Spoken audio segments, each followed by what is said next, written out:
لیکن وہ رومانس جو ہے وہ باعث میں نہیں تبدیل ہوتا ہے کہیں پر. یہ اہم بات ہے. قاری کو، آپ اپنے ناظر کو، اپنے سامع کو اگر آپ اپنی رائے اس پر دلیل سے، فیکٹ سے اس کو انلائٹن کر رہے ہیں، that is something else. لیکن آپ اپنی خواہش کو خبر بنا رہے ہیں، دس از ناٹ ود مظہر عباس. اور یہ آپ کو ان کی کتاب میں، ان کی تحاریر میں، ان کے تبصروں میں نظر آتا ہے.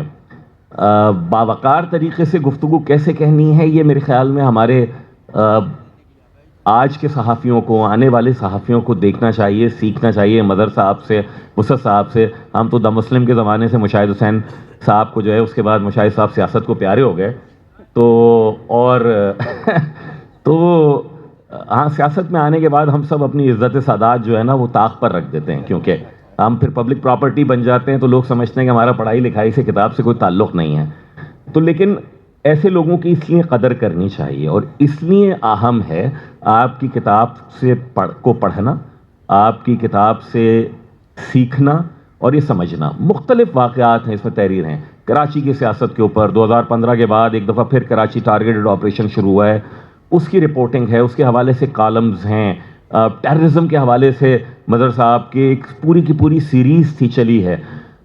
باوجود اس کے کہ ذاتی طور پر، نظریاتی طور کے اوپر سینٹرل لیفٹ یا لیفٹ کے آمادہ ہونے کے باوجود بھی آپ کو کہیں پہ رائٹ ونگ کی تصحیح نظر نہیں آئے گی.